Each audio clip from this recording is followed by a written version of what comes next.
यार आज की फ्राइडे नाइट स्मैकडाउन जो हमें सैटरडे को दिखाया जाता है वो हो रही थी State Farm Arena Atlanta Georgia से। वो फाइनली एंड हो चुकी है। तो चलिए एक बारी नजर मार लेते हैं कि आज आपको और हमें क्या कुछ देखने को मिला। एंड नाउ आप देख रहे हैं रेसलमैनिक्स एंड सब्सक्राइब करना तो बनता है। तो शो की धमाकेदार स्टार्टिंग होती है उस मैसिव कॉन्ट्रैक्ट साइनिंग से जो होना था for the undisputed WWE championship के लिए। पहले Edge style, then LA Knight, उसके बाद रेंडी ऑर्टन एक एक करके उस कॉन्ट्रैक्ट को साइन कर देते हैं। लेकिन रोमन रेंस का थीम सॉन्ग तो प्ले होता है पर वो आते नहीं है भैया, क्योंकि उनकी जगह पर एंट्री हो जाती है पॉल हेमन की। पॉल हेमन खुद को इंट्रोड्यूस करते हुए कहते हैं कि रोमन रेंस एटलीस्ट आज तो ये कॉन्ट्रैक्ट साइन नहीं करने वाले। बट निक कहते हैं कि कोई बात नहीं करने वाले तो हम इसको एक ट्रिपल थ्रेट मैच बना देते हैं विकेट चैंपियनशिप के लिए। पॉल हेमन कहते हैं अरे भाई रुको रुको, मेरा वो भी मतलब नहीं था। तुम्हें नहीं लगता रोमन रेंस को अपना टाइटल एक सिंगल्स मैच में डिफेंड करना चाहिए? जिसके बाद एले नाइट कहते हैं कि यार हेमन चुप हो जाओ, कि हाँ ये एक 1-on-1 मैच ही होना चाहिए था, Roman Reigns versus LA Knight. देखो मैंने रोमन रेंस को क्राउन जूल में बड़ी आसानी से पिन कर दिया था, लेकिन तुम्हारे सड़े हुए कजन आ गए और जिस वजह से मैं जीत नहीं पाया। अब एक बार और मुंह खोला ना तो मैं तुम्हें बर्बाद ही कर दूंगा। लेकिन पता नहीं ये एजे स्टाइल एंड रेंडी ऑर्टन एकदम से कहां से कूद कर आ गए। इन्हीं की वजह से तो फैटल 4 में मैच हो चुका है। एजे स्टाइल कहते हैं कि यार हम कहां से आ गए, ये बोलो कि तुम कहां से आ गए। ब्लड लाइन ने मेरा करियर एंड करने की कोशिश करी थी, तुम तो बीच में ही आ गए यार।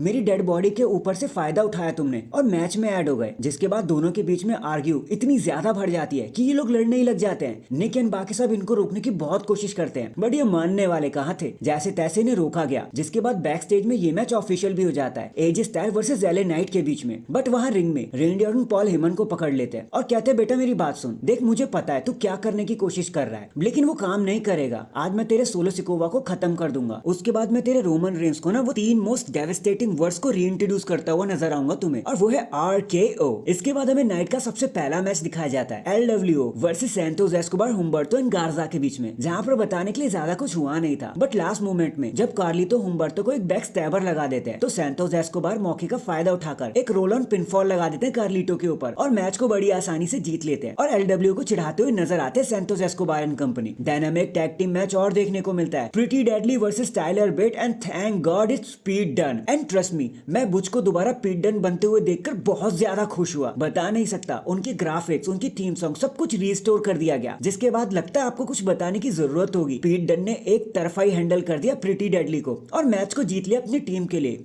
#Thank you triple H, if you know what I mean. इसके बाद हम पहुंचते सीधा केविन ओवेंस शो पर, जहां पर हमें पता है कि स्पेशल गेस्ट होने वाले थे, उन्हीं के royal rumble opponent Logan Paul. Logan Paul ring में आते हैं एंड कहते हैं कि भाई शुक्रिया कि तूने मुझे यहाँ बुलाया, क्योंकि मैं तेरी वजह से तो WWE में आया हूँ, रेसलिंग में आया हूँ। एंड बुरा ना लगे तो यार ये मेरा शो है, क्योंकि मैं खुद एक शो हूँ। देन हमें रेसलमेनिया 37 की वो क्लिप दिखाई जाती है जहां पर केविन ओवेंस ने लोगन पॉल को सबसे पहली बार स्टैनर लगाया था। केविन ओवेंस कहते हैं कि तेरे लिए कितनी प्यारी बात होगी ना कि तू पहली बार रेसलमेनिया में दिखाई दिया था, बट मेरे लिए तो मैं 25 सालों से यही कर रहा हूँ। तू बस उनमें से एक नाम है जिन्हें मैंने कभी स्टन किया होगा। ये कुछ ऐसा ही है कि मानो एक सेलिब्रिटी WWE में आया और यहीं पर फंस के रह गया। लोगन हंसते हुए कहते हैं कि देख यार मैं लाखों में एक हूँ, मैं बिगेस्ट स्टोरी टेलर हूँ इस जनरेशन का, और तुम केविन ओवेंस, तुम तो सिर्फ केविन ओवेंस हो, इससे ज्यादा कुछ भी नहीं हो। केविन ओवेंस कहते हैं कि हाँ मैं सिर्फ एक केविन हूँ, बट मैंने सुना तुमने क्या कहा और तुम हर हफ्ते क्या कह रहे हो ना वो भी सुन रहा हूं मैं, कैसे तुझे प्रोटेक्ट किया जा रहा है क्योंकि तू अटेंशन जो लेके आता है। तेरे हाथ में टाइटल इतने आसानी से फ्री में दे दिया गया, ये किसी मजाक से कम नहीं है।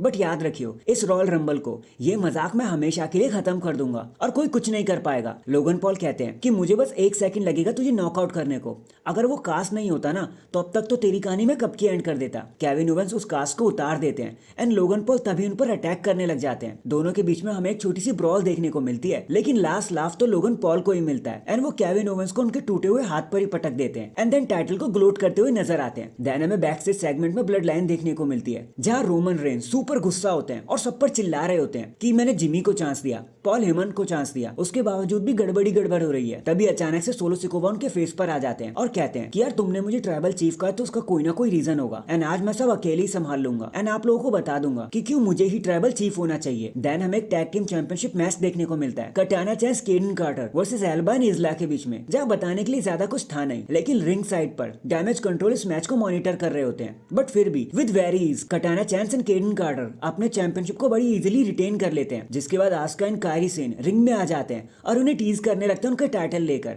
और बता देते हैं कि हमें next in line for the titles. इसके बाद हमें एजे स्टाइल वर्सेस एले नाइट के बीच में मैच देखने को मिलता है, जहां तो भैया टोटल केओस ही हो गया था। मैच जरा सा ही प्रोग्रेस करता है कि जिमी आकर वहां पे चीजें खराब करने लगते हैं। दोनों बहुत कोशिश कोशिश करते हैं उनसे पीछा छुड़ाने की, लेकिन तभी वहां पर सोलो सिकोवा आ जाते हैं और एले नाइट पर अटैक कर देते हैं, जिसके बाद हम देखते हैं कि डिस्क्वालिफिकेशन से विनर हो जाते हैं एले नाइट। पर सोलो सिकोवा वहां रुकते नहीं है। सोलो सिकोवा, एजे स्टाइल, एले नाइट दोनों पर अपनी समोन स्पाइक लगा देते हैं, जिसके बाद वो माइक उठा लेते हैं और कहते हैं कि 2 का तो काम खत्म हो गया, अब सिर्फ 1 बाकी है। तो रेंडी Orton, I am calling you out. जिसके बाद देखने को मिलता है हमें हमारा 5 स्टार मेन इवेंट, जहां रेंडी ऑर्टन फेस करने वाले थे सोलो सिकोवा को, एंड जहां आते ही दोनों एक दूसरे को मार धाड़ करने लग जाते हैं, शुरू हो जाते हैं, बस एक के बाद एक अटैक करने लग जाते हैं। लेकिन हम देखते हैं कि जिमी उसो ना जाने कहां से फिर से आ गए हैं, जहां पहले तो वो एले नाइट से मार खाते हैं, फिर एजे स्टाइल से मार खाते हैं, और एजे स्टाइल तो उन्हें एलईडी बोर्ड पर ही पटक देते हैं। सोलो सिकोवा इसी का फायदा उठाकर सोचते हैं कि मैं रेंडी ऑर्टन पर अपना स्पाइक लगा दूंगा, लेकिन रेंडी ऑर्टन उनसे एक कदम आगे ही रहते हैं और वो अपना आरक्यू लगाकर मैच को जीत जाते हैं। निक भी रिंग साइड से ये सारी चीजें देख रहे होते हैं। फिर हम देखते हैं कि AJ Styles, Randy Orton and LA Knight सबके सब रिंग में खड़े होते हैं, जहां पहले तो एले नाइट एजे स्टाइल पर अटैक कर देते हैं, लेकिन उन्हें रेंडी ऑर्टन का आरक्यू खाना पड़ता है। फिर एजे स्टाइल जैसे तैसे खड़े होते हैं तो रेंडी ऑर्टन फिर आरक्यू देकर उन्हें नीचे गिरा देते हैं। तभी पीछे से रोमन रेंस आ जाते हैं, जो रेंडी ऑर्टन को पहले तो सुपरमैन पंच लगाते हैं एंड कॉन्ट्रैक्ट को हंसते हुए साइन कर देते हैं और मैच ऑफिशियल हो जाता है। बट रोमन रेंस का मन यहाँ कहाँ भरा था, उनका मन तो था कि वो रेंडी ऑर्टन को स्पीयर लगाए, और वो ऐसा करने भी वाले होते हैं, लेकिन अगेन बैम, रेंडी ऑर्टन उनके स्पीयर को अपने आरक्यू से बदल देते हैं और रोमन रेंस का मुंह तोड़ देते हैं वहीं पर, एंड देन वो उनके ऊपर कॉन्ट्रैक्ट पटक कर चले जाते हैं कि ले भाई खा ले इसे। एंड डैंग, इसी आरक्यू फेस्ट के साथ आज की स्मैकडाउन यहीं पर खत्म हो जाती है। वैसे आपका आज के शो के बारे में क्या कहना था, वही कमेंट करके जरूर बताना।